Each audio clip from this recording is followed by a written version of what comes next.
예수님 이름으로 기도합니다. 아멘. 8월달은 우리에게는 좀 특별한 그런 달입니다. 그건 이제 광복절이 있기 때문인데 제 개인적으로 요즘같이 혼돈스러운 데가 없습니다. 평화를 다시금 생각하고 그래야 될 텐데 여러분들에게 평화는 어떤 의미로 다가옵니까? 여러분들에게, 우리 보통 사람들에게 평화는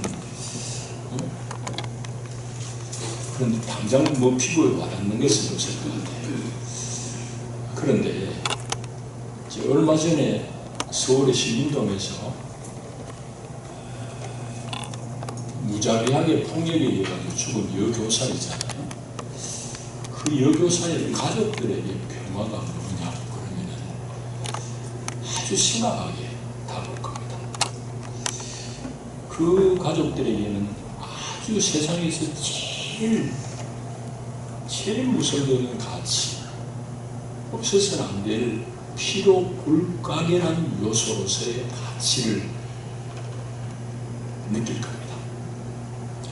그러니까 평화라는 것은 이렇듯이 아무런 일이 없을 때에는 별로 중요한 줄 몰라요. 그것의 존재가 얼마만큼 우리에게 필요한지 잘 느끼지 못한다. 그런데 그 평화가 깨진 다음에는 세상에 무엇보다 평화가 귀하구나 하는 걸 알게 됩니다. 마치 이제 그것은 우리가 숨쉬는 공기와 같은 존재예요. 우리가 숨 쉬니까 이거 돈 주고 쉬어요. 힘들고 쉬어요. 그냥 공기를 우리가 공짜로 다 받아 누리잖아. 그러니까 이 귀한 줄 몰라. 근데 만일 우리가 어디 밖에서는 불나고 폐쇄된 공간에 남았다고 생각해봐요. 숨 못 쉬면은 몇 분 안에 우리 다 생명이 끊어진다. 그러니까 그때는 공기 남아있는 거 이거 어떻게 아껴가지고 우리 조금 더 연명할까 그거 궁리해야 되잖아. 그만큼 공기는 소중한데 평소에 못 느끼고 소중한 거 모르는 거예요. 평화가 꼭 그와 같습니다. 우리가 지금 평화가 위협받는 시대에 살고 있습니다. 그러면 성경은 과연 우리에게 평화에 대해서 어떤 말씀을 하십니까?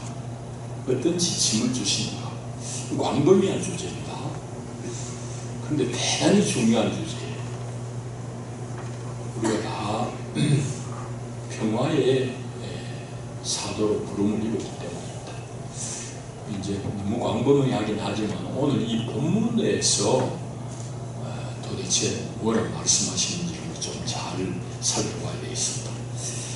이제 에베소서를 읽었는데 에베소 교회는 사도 바울이 이제 두 번째 선교여행을 하면서 개척한 교회가 에베소 교회입니다.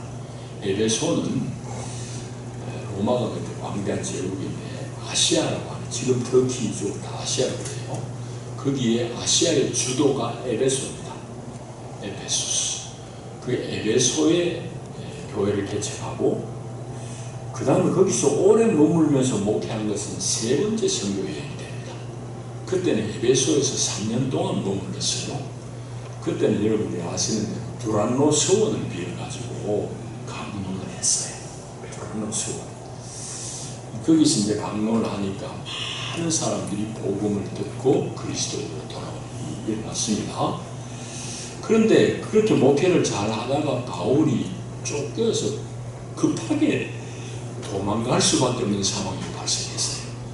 그건 이제 사도행전 19장을 보면 좀 잘 알 수 있습니다. 사도행전 19장에 이제 어떤 일이 기록되는가 하면은 에베소는 아덴이라는 여신을 숭배하는 그 여신의 그 숭배하는 곳이 바로 이 에베소입니다. 아덴이. 그러니까 여신을 숭배하니까 여신 신상을 만들어가지고 그걸 팔아먹는 산업이 활발해요. 근데 바울이 복음을 전하기를 하나님은 여러분 눈에 보이는 그런 형상이 아니다. 그렇게 자꾸 외치니까 그 사업이 그만 잘 안 됩니다. 지금 우리 수산시장 사는 되듯이 그런 말이에요. 바울이 복음을 전하니까 이거 먹고 사는 사람들이 자기들 생업이 막막해지는 겁니다. 우리 살기 어려우니까 바울처럼 죽여라 이러면 말이 안 되니까 사람들은 핑계를 하게 돼요. 그래가지고 그 은장색, 은으로 그걸 만드는 그 공장 사장이 이름이 뭔가 하면 데메드리오입니다. 이 사람 돈을 많이 벌게 사는데 바울 때문에 자기 돈 벌기가 자꾸 줄어드니까 이제 묘한 핑계를 댑니다. 바울 제 양반이 우리 성에 들어가가지고 이상한 뭐 교리를 자꾸 얘기하고 우리 성에 분란을 혼란을 가져온다 뭐 이래. 요즘으로 말하면 반정부 세력이다 뭐 이래 됩니다. 그래야 되니까 이게 소요가 일어나요. 그래가지고 바울 일행 둘이가 먼저 이제 사표가 들어가고 바울은 또 할 수 없이 이제 피난입니다. 그러니까 에베소가 바닷가 아니고 지금 터키 서쪽 그 바닷가예요. 그 지중해 건너가지고 마게도냐로 피신을 합니다. 그래가지고 에베소를 떠나게 되는 겁니다. 그래서 한참 뒤에 로마의 감옥 중에 있으면서 쓴 편지가 에베소서예요. 에베소서의 주제는 교회에 대한 가르침입니다. 오늘 우리가 읽은 본문은 이방인과 유대인으로 구성되어진 하나님의 교회에 대한 진술입니다. 우리가 읽은 본문은 그 내용이에요. 전체적으로는 그런 말씀입니다. 자, 그 내용인데 우리 본문을 조금 살펴보십시다. 먼저 14절 15절이 중요한 말씀인데 14절 15절에 무슨 말인지 좀 살펴봐야 돼요. 먼저는 그는 우리의 화평이신지라 둘로 하나를 만드사 원수된 것 그 중간에 막힌 담을 자기 육체로 허물었다. 말이 무슨 말인지를 살펴봐야 돼요. 그러니까 유대인과 이방인 사이에 뭐 막힌 담이 있었는데 예수님 당신의 육체로 허물었다. 담을 허물었다. 그 막은 유대인과 이방인 사이를 가로막았던 담이 뭡니까? 그건 이제 다음 절에 나오는 계명의 율법입니다. 율법. 그러니까 율법을 가지고 유대인들이 자꾸 주장을 하니까 이방인들 사이에 보면 더 이야기하기 싫어. 담이 딱 막혀버렸습니다. 이제 율법 중에 특별히 이제 주장하는 게 할례인데 유대교에서 이제 그리스도를 믿은 유대 그리스도인들은 예수를 믿는 다음에도 이방인들 교인들을 향해서 당신들이 예수 믿는 거 잘했지만 할례 꼭 받아야 된다. 할례 안 받으면 안 돼. 자꾸 이 얘기를 하는 겁니다. 근데 이방인 그리스도인들이 그거 수용이 되겠어요. 자기들은 뭐 할례 생전 처음 듣는 얘기인데. 그러니까 그거 귀등을 스쳐 지나가면서 뭐 그 말 안 듣는단 말이죠. 그러다 보니까 교회 안에서 자꾸 갈등이 생깁니다. 그런 갈등을 예루살렘에서 이제 사도들이 모여가지고 공의회를 열고 정리를 하잖아요. 이방인들이 그런 강요하지 말아라. 다만 몇 가지 좀 필요한 것들만 우리가 지침을 내리자 해가지고 이제 예루살렘 회의에서 이제 정합니다. 근데 그거 가지고도 실질적으로 현장에서 해결이 잘 안 돼. 갈등이 여전합니다. 이제 율법 때문에 특별히 이제 이방인 교회, 여기로 이야기하면 에베소 교회 가운데서 담이 생겨버려요. 그뿐만 아니라 교회 가운데 보면 분열이 생겨요. 마음의 담이 딱 생겨가지고 서로 상용 안 하는 거예요. 같이 교회로 모이는 이런 일이 현실이 되어버린 거예요. 그런데 그건 옛날의 현실뿐만이 아니고 요즘도 그런 일들이 있습니다. 나중에 말씀 중에 우리가 그런 내용들 좀 살펴봐야 돼요. 옛날 얘기로만 얘기하면 안 돼요. 다 우리 얘기하고 있는 겁니다. 자, 그 시대 유대인들은 예수 믿고 나서도 율법을 여전히 실천했습니다. 그리고 종교적인 업적, 자기들이 막 율법을 실행해가지고 이걸 자랑으로 삼는 거예요. 자기들의 공적으로 세우는 것이. 말하는 그게 이제 바울이 그렇게도 막 외쳤던 자기 의를 믿는 겁니다. 내가 이만큼 어려운데, 내가 이만큼 하나님 앞에 의지했는데 너는 못하지? 나는 이만큼 된 사람이야. 뭐 이런 겁니다. 그래가지고 이방인들을 자꾸 멸시하는 거예요. 본래 유대교에 있는 유대인들은 이방인은 다 지옥 불쏘시개 정도 배워요. 그렇게 이방인들을 전시하대는데 왜? 율법 안 지키는 분들이니까. 하나님의 율법을 모르니까 저는 하나님 앞에 받아들일 수 없다고 어릴 때부터 귀에 못이 박히도록 들었던 사람들. 그러니까 예수 믿고 나서도 그 주장을 내려놓지 않는 거예요. 예수 믿는 건 필요하지만은 하나 꼭 받아야 된대. 그 얘기를 자꾸 하니까 교회 안에 문제가 생기는 겁니다. 자, 이제 그런 내용이 14절, 15절이고 15절에 보면은 자, 우리가 좀 살펴봐야 되는 게 있습니다. 중간에 이는 이 둘로 자기 안에서, 자기는 그리스도 안에서의 말입니다. 예수 그리스도 안에서 이 둘로 한 세 사람을 지어 화평하게 하시었습니다. 이 둘이 뭡니까? 이 둘은 유대인과 이방인을 말하는 거예요. 유대인과 이방인을 자기 안에서 한 세 사람으로 지었다. 한 세 사람은 뭐겠어요? 그거는 교회입니다. 교회라는 인격체를 이 유대인과 이방인 담을 다 허물고 한 세 사람으로 지었단 말입니다. 그리고 화평하게 했다. 오늘도 화평이라는 단어가 자꾸 나옵니다. 그래서 오늘 주님께서 십자가를 통해서 우리에게 주신 것이 바로 교회에 참여하게 함입니다.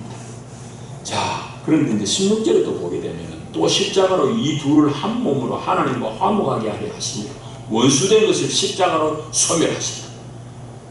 그러니까 이 둘을 유대인이든지 이방인이든지 한 몸으로 하나님과 화목하게 하려고 십자가에서 죽으셨다 이 말입니다. 이 말은 여기 있는 대로 원래 하나님과 원수되었어요. 그건 이방인이지 유대인이 다 마찬가지입니다. 하나님의 뜻을 저버리고 하나님 없이 살았으니 하나님과 원수죠. 그런데도 원수된 상태를 예수 그리스도의 십자가의 죽음을 통해서 다 해소하셨다. 그래서 하나님과 화목하게 되었다 이 말입니다. 그게 이제 16절의 말씀. 그러니까 유대인이든지 이방인이든지 모든 인류의 죄를 십자가에서 도말하셨다. 죄를 해결하셨다 이 말입니다. 자, 그 다음 또 17절을 보십시다. 여기 보면 또 오셔서 먼 데 있는 너희에게 평안을 전하시고 가까운 데 있는 자들에게 평안을 전하셨으니 있습니다. 먼 데 있는 너희는 누구를 얘기해요? 이방인인 에베소 교인들 너희들 이 말입니다. 여기 먼 데 있다는 말은 하나님 원래 모르는 하나님과 멀리 있었던 사람이다 이 말입니다. 이방인이 너희에게 평안을 전하셨고 그뿐만 아니라 가까운 데 있는 자들에게 평안을 전하셨다. 가까운 데 있는 자들이라는 것은 하나님을 안다고 하는 유대인들을 말합니다. 그래서 유대인이든지 이방인이든지 모두에게 그리스도께서 화평을 전하셨다 이 말이에요. 여기에 평안이라고 이제 17절에 번역을 해놨어요. 우리 번역이 잘된 거는 좀 헷갈리게 돼 있어요. 여기 평안이라고 번역된 말 14절 15절에 나오는 화평이라는 말 헬라말은 같은 말이에요. 에르네입니다. 에르네. 같은 말을 같은 장에서 한 곳에는 화평이라고 했고 한 곳에는 평안이라고 번역돼가지고 이게 다른 뜻으로 읽혀지는데 그게 아닙니다. 바울이 전하는 말은 예수 그리스도가 우리의 화평하시고 예수 그리스도 안에서 이방인과 유대인이 화평하게 되고 하나님 사이에도 화평이 돼요. 화평한 관계가 됐다 이 말입니다. 그런데 여기 평안이라고 되어 있기 때문에 우리가 다른 내용으로 읽혀지는데 그렇지 않습니다. 그런데 여기 본문이 계속 강조하는 것은 자주 일컫는 것은 화평을 오늘 얘기하고 있어요. 왜 그렇게 화평을 입혔느냐? 그건 결국은 이제 18절입니다. 이는 왜? 이 말이죠. 그로 말미암아 우리 둘은 뭐예요? 유대인인 우리든지 이방인인 너희들인지 다 둘이 함께 한 성령 안에서 아버지께 나아감을 얻게 하려 하십니다. 그 말씀이에요. 그럼 무엇 때문에 이렇게 화평을 우리에게 입혀주셨을까? 한 몸을 이룬 형제들이, 유대인이든지 이방인들이 인종의 차별을 넘어서 한 몸을 이루어서 이제는 한 성령 안에서 아버지 앞에 나아가도록 그렇게 하셨다 이 말입니다. 자, 그러면 오늘 본문 다 읽었어요. 이제 우리 얘기 좀 하자. 방금 얘기했던 오늘 본문에서 자꾸 얘기하는 것은 평화의 문제, 화평의 문제. 예전에 히브리 말로 샬롬, 이 문제를 이제 우리 얘기를 해야 된다. 오늘 우리가 살고 있는 이 세상은 평화, 화평을 잃어가는 시대입니다. 화평을 잃고 사는 세상입니다. 이거는 우리뿐만 아니라 전 지구적인 현상입니다. 여기에 대해서 얘기하려고 그러면 많아요. 참여 기도회 때도 얘기했지만 자연하고 우리 인간 사이에 지금 지극한 문제가 생기고 있어요. 이거는 성경에 다 이미 예견한 바입니다. 사람이 제대로, 하나님의 사람들이 제대로 관리 못하니까 자연이 엉망진창으로 하나님의 창조 질서가 무너지고 있어요. 산불이 얘기했잖아요. 옛날에 그런 일이 있었다고. 여러분 이런 홍수 옛날에 있었다고. 몇십 년 만에, 몇백 년 만에 겪는 일이라는 얘기 지금 해마다 하고 있어요. 그런 정도로 우리는 이 재난을 일상으로 지금 받아들이고 있다. 그럼 우리가 다 창조 질서를 빗나간 삶을 살기 때문입니다. 우리 삶이 그렇게 살기 때문이에요. 하나님 저주해서가 아니라 우리가 하나님의 법을 떠나 살기 때문이에요. 그것뿐만 아니라 우리 온 주변을 돌아보면은 평화를 잃고도 뭔지도 모르고 그래 살고 있는 거예요.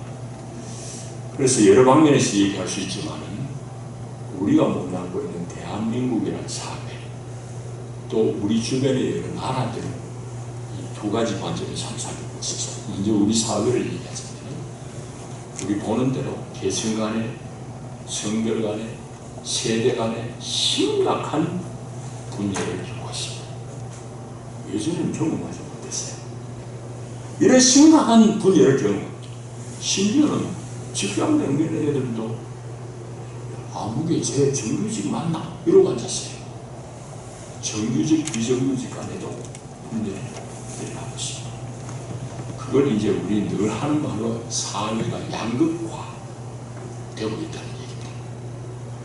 양쪽 극으로 달라지고 있는 거예요. 하나가 안 되는 거예요. 그러니까 분열이 심한 거예요. 여러분, 이거 어느 정도 심각하냐고. 우리가 지금 겪는 거예요. 우리가 겪고 있는 거예요. 그럼 이런 시대에 일반 시민들의 생각이 어디에 관심이 있겠어요? 양극화된 사회 속에서 어찌하든지 나는 말하자면 수직 상승하려고, 이 경쟁에서 내가 안 죽고 안 무너지고 살아남으려고 치열하게 경쟁에 자기 자신을 내모는 거지. 이 경쟁에서 내가 지면 안 돼, 승리해야지, 이러고 생각합니다. 그게 최고의 관심이에요. 그렇게 생각하는 사람에게 옆에 있는 동료는 협력자로 봐지겠어요? 아니면 경쟁 상대로 심하게 말하면 적으로 여겨지겠어요? 물어보는 말이지. 이게 오늘 우리가 겪는 비극입니다. 그러니까 타인을 나와 같이 하는, 동행하는 사람이라고 안 여기지고 타인을 내가 자꾸 배척하고 밟아야 되는 상대로 여기집니다. 그런 삶은 갈등이 커지겠어요? 갈등이 줄어들겠어요? 갈등이 커지지. 여러분, 이거 어려운 사회 이론이 아니에요. 쉬운 얘기, 당연한 얘기예요. 그런데 우리가 그걸 실천을 못하는 문제지. 실행을 안 하는 문제지. 미국은 총기 사고가 지금 매일 납니다. 1년에 죽는 사람은 수만 명이 죽습니다. 총기 사고. 근데 캐나다는 미국하고 똑같이 자유롭게 가져요. 캐나다 총기 사고 났다는 얘기는 잘 못 들어요. 안 들리죠. 그런 소식 안 들어요. 왜? 똑같은 문화권이에요. 영국 문화, 영국식. 땅덩어리 넓어가 다 지집에 총 가지고 있어요.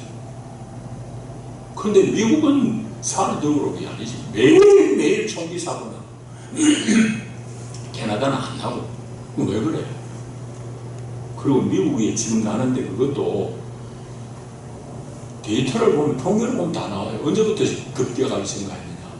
레이건 때부터였다. 레이건이 언제인지 알아요?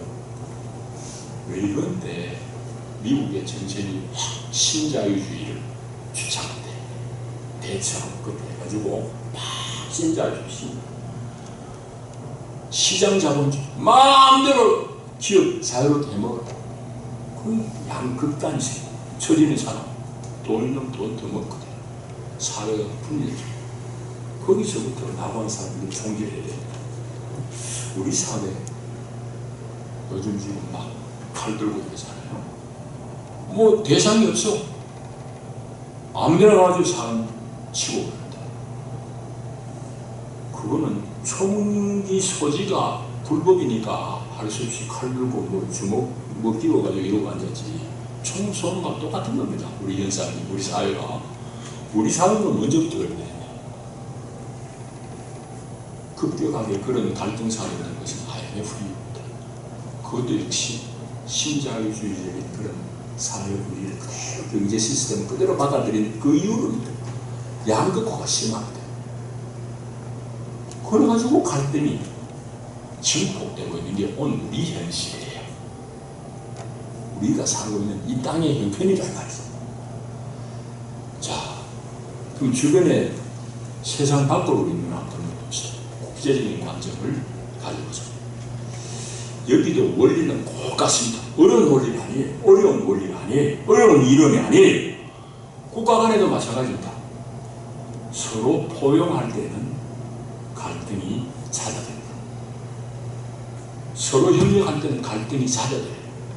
반대로 배척하고 배제하면은 갈등이 증폭합니다. 갈등이 증폭하다가 결국 전쟁이 터집니다. 그런데 지금 우리가 살고 있는 세계는 이 세계 질서가 막 새롭게 막 짜여집니다. 개편되고 있습니다. 이것도 역시 미국이 주도한 것입니다. 미국이 주도해가지고 지금 신냉전으로 다시 회귀하고 있습니다. 신냉전 시대로 진입하고 있습니다. 신냉전이라는 뭔가 합니다. 냉전 반복하는 거. 옛날하고 조금 양상은 다르지만 어쨌든 편 가르는 거야. 열심히 편을 짭니다. 우리가 미국하고 일본하고 편 붙어가지고 가도 좋다고 할 노릇이 아니에요. 열심히 편을 짜가지고 상대를 배제해요. 배제하는 상대가 누구예요? 핵심은 중국이에요. 또 하나는 자꾸 우리가 뭐 그 끼어들면 안 될까 싶어가지고 북한이란 말을 자꾸 쓰지. 북한 잽이 돼요. 미국한테 게임이나 되냐고. 북한은 대한민국 끌어들으려고 하나 겉다리로 그냥 양념을 끼우는. 하여튼 중국을, 북한을 배제해요. 그러면 그 결과가 어떻게 되겠어요? 안전이 더 보장이 되겠어요? 갈등이 더 늘어나겠어요? 생각 놓고 생각해보라고. 뻔한 얘기를 정치인들이 속이고 앉는 거예요. 안전한 나라는 또는 거짓말. 안에 갈등이 증폭돼요. 국제 상황도 똑같아요. 이런 뻔해. 여러분, 우크라이나 전쟁이 왜 난지 아세요? 우크라이나 전쟁은 러시아가 침략해서 일어나지, 이러면 그건 국민화 침략이에요. 러시아가 침략했지. 우크라이나 전쟁이 난 배경입니다. 미국을 위시해가지고 서방이 러시아를 자꾸 배제하기 때문이에요. 원래 러시아는 나토에 가입하려고까지 했어요. 예친 때는. 그래서 서방하고 완전히 화해하려고 그랬는데 그걸 못하도록 했다가 동서독 통일될 때에 서방이 약속한 게 나토는 1인치도 동쪽으로 안 나간다. 우리 약속했어요. 그건 지금 동쪽 다 잡아먹잖아, 나토가. 헝가리, 폴란드 다 나토요. 근데 러시아 턱 밑에는 우크라이나까지 나토에 가입한다고 떨렁떨렁거리니까 러시아가 불안하지. 그럼 강도고 산도 그냥 평기인데 그 미사일 기지 나는 모스크바 어째 되겠냐고. 러시아는 하지 마라 하지 마라 그러는데 하자고 하도록 자꾸 뒤에서 부추기는 놈이 있고 이 대통령이 또 등신 같은 그거 가지고 엉덩이 쳐준다고 좋아가지고 그 판에 나토 가입한다고 해가 전쟁이 난 거예요. 러시아를 배제한 결과 갈등이 증폭하고 전쟁이 난 겁니다. 세상 이치가 똑같아요. 여러분, 아시아에서의 평화, 특별히 동아시아 우리가 몸담고 있는 이곳의 평화, 원리를 생각하면 답은 분명합니다. 답은 분명. 지금 어디로 가고 있느냐? 갈등이 증폭되는 쪽으로 가고 있습니다. 그게 우리 현실이에요. 자, 이런 세상에 사는 우리 그리스도인들은 어떻게 살아야 될까? 우리 그리스도인의 입장을 한번 생각해보자. 그런데 이 평화에 대한 그리스도인들의 인식은 매우 관념적입니다. 매우 관념적. 이 말이 무슨 말인가 하면 평화라는 것이 세상은 어떻게 돌아가든지 내가 주님 안에서 내 신앙을 잃고 내 영 안에서 평안을 잃지 않으면 오케이. 그래서 열심히 기도하고 열심히 수양하고 그런다. 그건 나쁜 걸까요? 나쁜 거 아니에요. 그런데 그런 평안을 자기 안에 가지고 있으면서 세상의 폭력이라든지 세상에 배척하는 배제하는 이런 일에 대해서 무관심하면은 그 신앙은 주님 앞에서는 30점짜리밖에 안 돼요. 아무런 실천이 없는, 아무런 영향이 없는 신앙이기 때문이에요. 오늘 교회가 그거 평화를 얘기하고 있는 거예요. 관념적인 평화만 얘기해요. 은혜. 뭐 어쩌겠다는 얘기예요. 오늘 우리가 다 그러고 있어요. 참 목사가 회개해야 되지. 목사가. 여러분, 자, 이게 이제 우리 현실입니다. 교회를 진단했고 우리 사회를, 세상을 우리가 들여다봤어요. 그러면 어떻게 평화를 구축할 것인가? 성경 전체를 다 얘기를 못하지만 한마디로 얘기하면 우리는 다 그리스도의 제자입니다. 그럼 그리스도의 걸어간 길을 쫓아가는 사람, 그리스도 평화를 이루는 사람, 여기 지금 얘기하잖아요. 우리가 다 평화의 제자들로 부름을 이뤘으면 어떻게 구축할 것인가 고민해야 되잖아. 질문해야 되잖아. 어떻게 해야 될까? 세상이 하는 답을 보고 우리는 거기에 응원을 하든지 아니면은 비판하든지 해야 된다. 세상의 방식은 뭐냐? 이 본질은 다 감춰놓습니다. 본질은 감춰놓고 현상적으로만 대처합니다. 여러 가지 있지만 서울에 이런 살인사건이 막 일어나니까 우리는 남의 동네는 신경 안 쓰지만 지금 서울 강남이나 이런 시내 가면 장갑차가 돌아다닙니다. 완전 무장한 전투경찰이 그거 다닙니다. 그거는 해결이 될까요? 그건 천진난만한 생각입니다. 안 됩니다. 그게 됐다면 미국이 벌써 평화로운 땅이 되지. 총기사고 없어져야 돼요. 장갑차, 경찰까지 다 되면. 안 돼! 사회를 고칠 생각은 안 하고 그냥 생기면 저 두더지 게임, 두더지 나오는데 망치줘도 되는데 다른 데 또 튀어나옵니다. 사회가 아파하는데 없애줘야 돼. 그런 노력은 안 하고 현상만 자꾸 없애려. 그건 답이 아니에요. 세상의 길 우리가 보는 대로 그건 아니에요. 그럼 성경적인 답을 얘기해야 됩니다. 그리스도인들은 성경에서 답을 얻어야지. 하나님이 주신 답을 구하고 살아야지. 세상 사람들한테 똑같이 하는 아니에요. 성경의 답은 뭐냐? 오늘 이 본문 속에 그 답이 있어요. 그리스도의 모범입니다. 14절 다시 보십시다. 그는 그리스도 말입니다. 그리스도 예수는 우리의 화평이신지라. 우리의 화평이시다. 그가 화평을 이룬 것은 자기 육체를 다 들여가지고 서로를 배척하고 배제하는 중간에 담을 흘리셨다. 여기에서 우리 중요한 공간을 얻어야 됩니다. 성경의 답은, 평화를 이루는 성경의 답은 그리스도의 모범을 쫓는 거예요. 이게 답입니다. 교회 많아진다고, 등록한 교인들 많아진다고 아닙니다. 그걸로 되는 거 아니에요. 똑같은 돈에 노예된 교회가 전도하면 그 똑같은 교인들만 만들어내요. 그거는 안 돼요. 그리스도 예수의 길을 쫓는 제자들이 많아져야 됩니다. 다시 이야기하자면 예수 그리스도의 길을 실천할 때에 평화가 담보된다는 얘기입니다. 예수님은 배척하는 것 대신에 포용하자.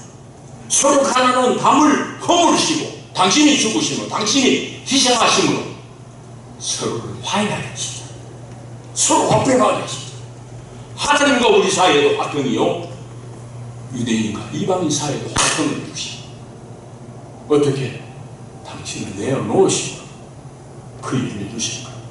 이게 답이에요. 그게 14절이 15절이 말씀하는 바잖아요. 자, 그러면은 오늘 우리가 해야 될 일은 분명합니다. 우리가 살아야 되는 삶의 방식이 분명합니다.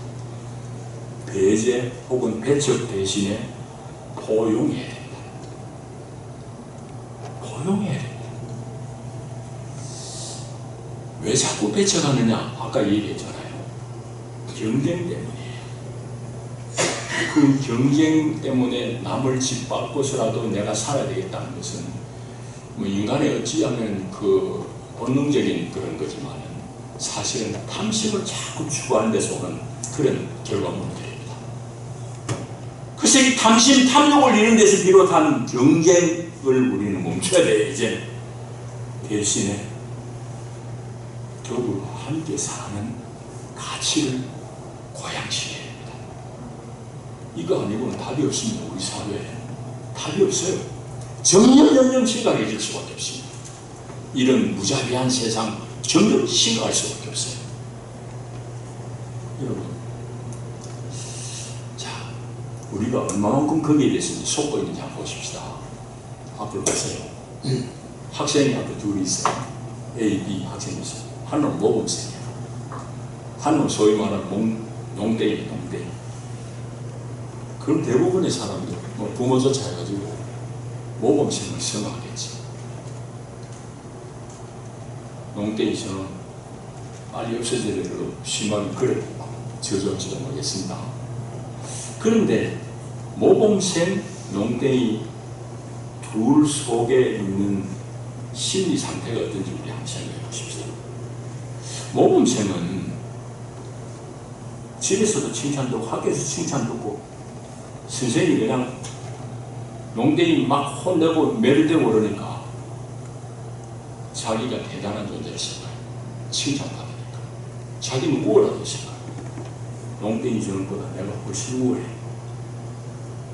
자, 자기를 농땡이와는 다른 존재로 인식하기 시작한다고. 그럼 이미 거기에서 다른 사람하고 자기를 분열시키는 그 사고 구조가 자기에게 시작합니다. 소외가 발생해요. 농땡이 입장에서 어떨까요? 부모도 그렇고 선생도 그렇고 부모가 이놈 자식 나가 죽어라 뭐 이러고 앉았으니 나는 가치 없는 사람인가, 살아도 세상에 아무 소용이 없는 사람인가, 스스로를 자꾸 학대합니다. 그러니까 그 농땡이는 그런 저주하는 소리를 꾸준히 들으면서 자라면서는 자기를 이미 다른 그룹과 소외시킵니다. 물과 기름이 되는 거예요. 소외가, 배제가 갈등을 증폭시킨다는 원리를 꼭 기억하시기 바랍니다. 그럼 어려운 일은 아니에요. 당연한 이치예요.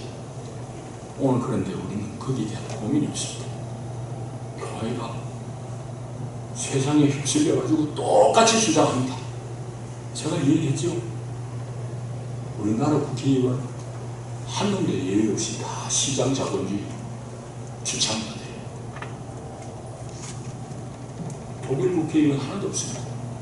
시장 자본주의 주장하는 사람 하나도 없어요. 보수당이든지 진보당이든지 하나도 없다. 거기는 사회를 생각하는 자본주의예요. 사회적 자본주의예요. 독일이 여러분 십수년 동안 세계에서 제일 존경받는 나라로 늘 뽑힙니다. 독일이 여러분 탄탄한 나라예요. 그냥 대충 사는 나라가 아니라 그거는 탄탄한 자기 반성 위에 철학 위에 구성되어 있기 때문입니다. 독일은 나치의 엄혹한 세월을 보내면서 철저하게 반성했습니다. 나는 일본 저놈들 기대 안 해요. 아주 영리합니다. 왜? 우리하고 한편 될 놈이 아니야. 악한 사람들이야. 저는 언제라도 힘이 있으면 남을 해코지하라. 독일은 해코지했던 자기 역사를 계속해서 반복합니다. 계속 반성합니다. 그게 교육 현장에 나타나는 거예요. 독일은 지금 어떻게 해서 저렇게 존경받는 나라가 됐을까? 세상에서 제일 존경받는 투표하면 늘 1등이야. 예외 없어. 독일이 어떻게 그 1등 국가가 됐을까? 그거는 독일 교육에 있다고 생각합니다. 우리가 이거 빨리 심각하게 뭔가 개혁을 해. 교육을 빨리 바꿔야 돼. 우리는 끊임없이 경쟁이 내몰잖아. 애들이 그래가지고 죽겠다고 난리야. 그래 아파트 뛰내리는 놈도 있고. 그런 사회를 왜 어떻게 두고 보냐 우리가 아직까지도. 어른들이 정신 못 차리니까 답이 없는 것이. 우리가 정신 못 차리니까 답이 없는 거야. 이 세대를 지금 아들이 신음하고 있어. 경쟁이에요. 경쟁이에요. 독일은 벌써 나치에 대한 반성 때문에 1970년대부터 교육이 확 바뀝니다. 교육의 모토가 뭐냐? 경쟁 교육은 야만이다. 한 사회 철학자가 이제 주창한 내용인데 교육계에서 다 수용을 합니다. 그래서 1절 독일 학교에서는 경쟁 아웃. 다 협력해서 공부하게 그래가지고. 그 얘기를 하려면 긴데 그래서 경쟁이 없어요. 근데 그 경쟁 없는 사회가 처질 것 같은 나라는 세계 제일의 나라예요. 산업, 존경 최고예요. 그게 독일입니다. 우리가 자꾸 경쟁에 내몰아가지고 남을 배제하는 그런 사회 분위기를 고치지 않으면 이 사회의 갈등, 전쟁 상황 그치지 않습니다. 꼭 기억하셔야 됩니다. 이제 말씀을 맺겠습니다. 그리스도인은 누가 그리스도인입니까? 내가 아니잖아요. 내가 하나님 앞에 받아들여진 유일한 근거는 예수 그리스도의 은혜예요. 그리스도 예수가 나를 사랑하셔서 십자가에서 나의 모든 죄를 통할하심으로 내가 하나님 앞에 자녀로 받아들여진 것뿐이에요. 이걸 늘 고백하는 게 그리스도인이지 않습니까? 그러니까 내가 오직 그리스도의 은혜로 말미암아 사는 존재구나. 하나님 앞에 자녀로 받아들여졌구나. 그 구원의 은총이 아니고는 나는 하나님 앞에 아무 가치 없는 사람이구나. 그걸 고백하는 사람이잖아요. 그게 그리스도인이라면은 오늘 어떻게 우리가 그렇게 은혜를 고백하며 살 수밖에 없잖아요. 은혜를 감사하며 살 수밖에 없잖아요. 그런데 교회 안에는 이렇게 이상한 사람이 있습니다.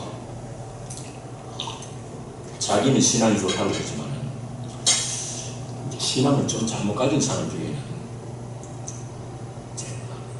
굳이 표현하면 근본주의적인 신앙을 가진 사람들 중에는 자기가 믿는 교리, 자기가 가지고 있는 율법이 최고라고 생각해가지고 자기 식대로 신앙생활 안 하면 자꾸 정죄합니다. 나는 이러는데 니는 왜 못해? 남을 정죄해. 그리고 그 사람 자꾸 배척합니다. 배척 안 해도 배척이 돼요. 담이 쌓여져요.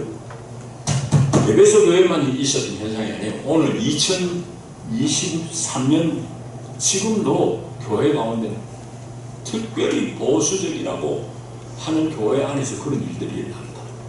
그래가지고 전에 얘기했잖아요. 제사상에서 물려진 음식 먹어도 되나 말아야 되나. 그것 가지고 목사 쫓아냅니다.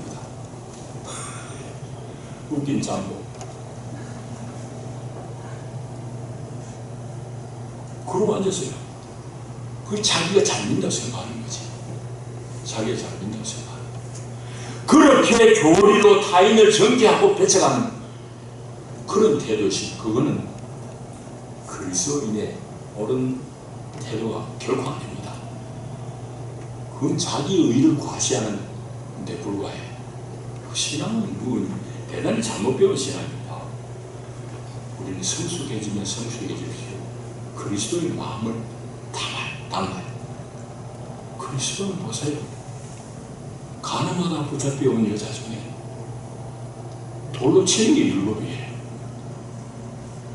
근데 주님은 돌로 치려고 한 사람 입도 뻥끗 못하도 물리치고 나서는 나도 너를 정죄하지 아니하노니 다시는 죄를 짓지 마라. 주님은 죄인조차도 배제하지 않았어요. 배척하지 않았어요. 다 품으려 포용하려 했습니다. 그게 주님의 마음, 주님의 태도였습니다.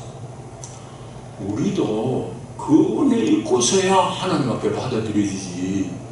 하나님 율법 앞에 내 자신을 여러분 비춰봐요. 얼마나 흔적이 많아. 그런데 내가 조금 했다고 니는 못하지. 이러고 남을 정죄하고 있어요. 그건 대단히 잘못된 거예요. 그래서 우리는 그리스도의 은혜, 하나님의 사랑 때문에 내가 받아들여진 사람임을 알고 감사하는 거예요. 그리고 그 마음으로 교회를 섬기고 주의라.